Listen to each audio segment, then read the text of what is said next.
Vamos falar, turma, sobre uma doença muito importante que, quando se trata de protozoários no Enem, pode cair doença de Chagas, malária e leishmaniose. São as três que mais aparecem em provas.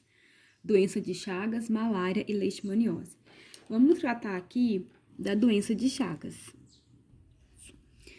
Doença de Chagas, turma, ganhou esse nome porque foi descoberta por um brasileiro chamado Carlos Chagas. Então, o Carlos Chagas descobriu que muitas pessoas estavam com uma enfermidade e pesquisando ele chegou no protozoário que era o Trypanosoma cruzi. Então, o agente etiológico causador da doença de Chagas é um protozoário parasita chamado Trypanosoma cruzi. Vale a pena, tá? Guardar esse nome, Trypanosoma cruzi. E observe que ele tem um flagelo e uma membrana ondulante, ó, certo? Ele é um parasita heteroxeno. Isso quer dizer o quê? Que ele possui dois hospedeiros. Um hospedeiro invertebrado, que é o inseto barbeiro, e ele tem hospedeiros vertebrados, que podem ser o homem, pode ser o tatu, gambá, morcego, entre outros animais. E eu digo que esses são os reservatórios do Trypanosoma cruzi. Por quê? Porque eles vão abrigar o parasito muitas vezes, por muito tempo, sem que o parasita cause muitos danos. Então, tatu, gambá, morcego podem passar muito tempo vivendo com o Trypanosoma cruzi sem que o Trypanosoma cruzi cause danos maiores para esses animais.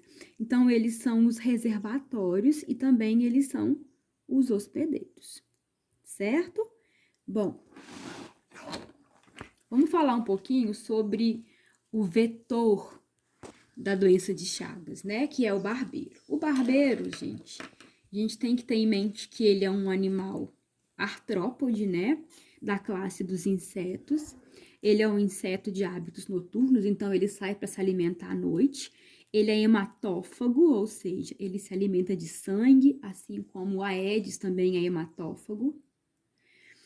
Ele é um animal de floresta, então essa informação aqui é muito importante. Se ele é de floresta, o que ele está fazendo picando as pessoas, né? Ele vive normalmente em árvores. Quando ele atinge o domicílio, ele se esconde em frestas, em buracos, em telhados de madeira e as famosas casas de pau a pique, certo? Vamos lá. Bom, como é que acontece a contaminação? Como é que uma pessoa adquire a doença de Chagas?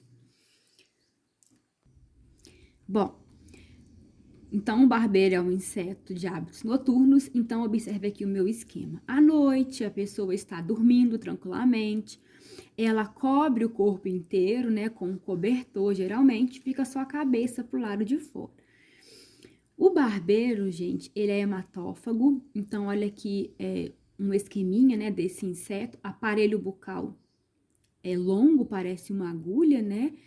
Então o barbeiro ele vai chupar sangue.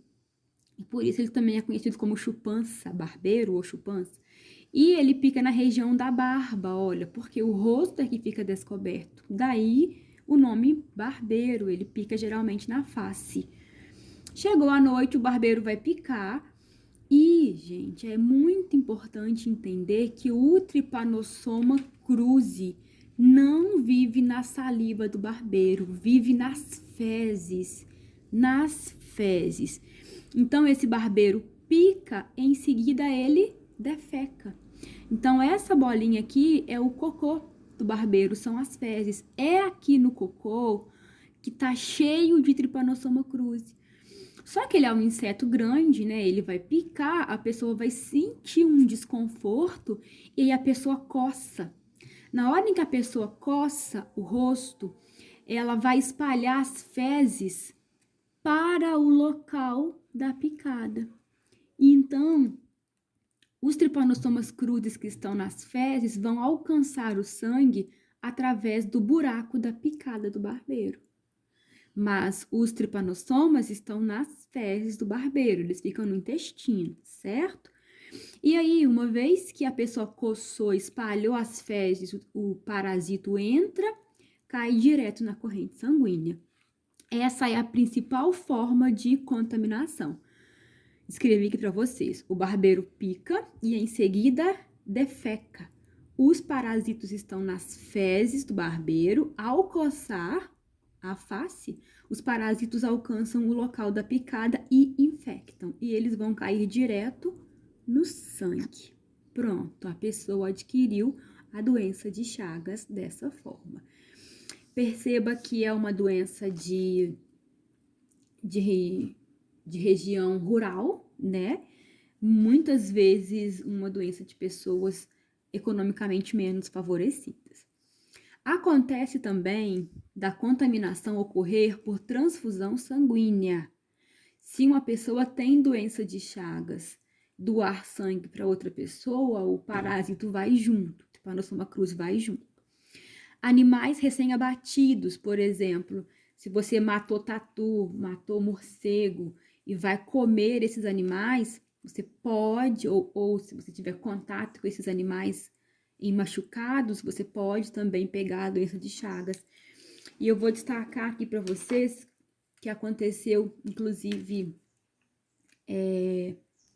alguns anos atrás, né? A pessoa pegar a doença de Chagas através da ingestão de caldo de cana e de açaí. Por quê, gente? Ingestão, né? Ingerir é comer. Vamos lembrar aqui que o barbeiro, ele é de floresta, né? Ele é de floresta. O Trypanosoma vive no intestino dele. Então, eu tenho que lembrar que a cana é um vegetal, é uma planta, e o açaí é uma árvore, é uma palmeira. Então, o barbeiro pode estar vivendo nesses vegetais, que é o habitat natural dele. E aí, quando o açaí é colhido, coletado e não é processado direito, digo direito com as normas de higiene, por exemplo, pode acontecer de moer o barbeiro e os parasitas que estão no intestino do barbeiro alcançarem esses alimentos. Aconteceu no sul do Brasil com o açaí, por exemplo, e em outros lugares com caldo de cana. E a pessoa adquire doença de Chagas. É um risco muito grande. Hoje o açaí já é pasteurizado, então os riscos de contaminação pelo açaí diminuíram muito.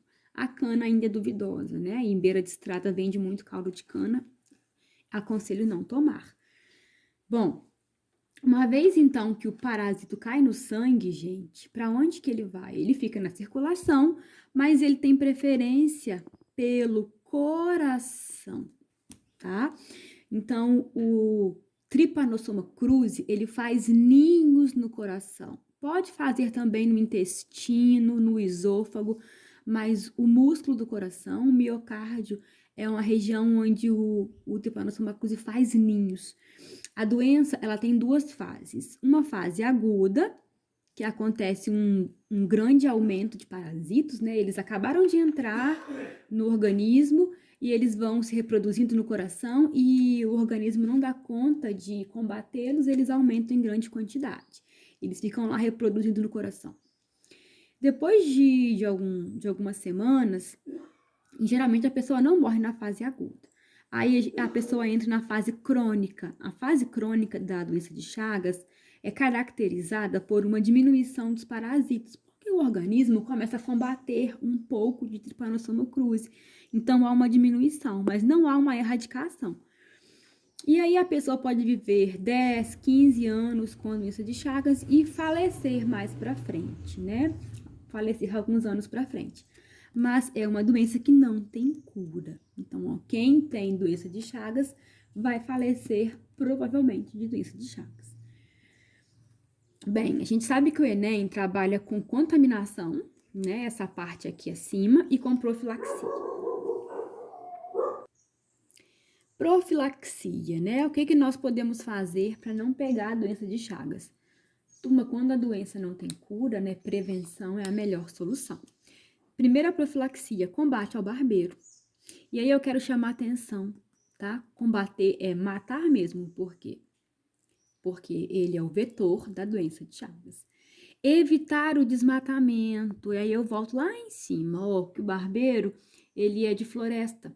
O habitat dele é a floresta. Então ele pica tatu, gambá, morcego. O que que ele vem fazer perto das casas? Ué, gente, o desmatamento, ele tá ficando sem habitat. Então ele vem procurar abrigo e alimento perto das casas rurais. Então evitar o desmatamento é uma forma de combater a doença de Chagas. Melhorias das habitações rurais, aquelas casas de pau a pique, que são casas feitas com madeira e barro, que deixam muitas frestas, elas escondem o barbeiro. Então, melhorar, substituir essas casas por casas de alvenaria. E controle nos doadores de sangue, né? Porque se uma pessoa infectada tiver com a doença de Chagas, ela não pode doar sangue, porque ela transmite parasitas para outra pessoa. Certinho? Então, um abraço, até a próxima doença que vai ser a malária.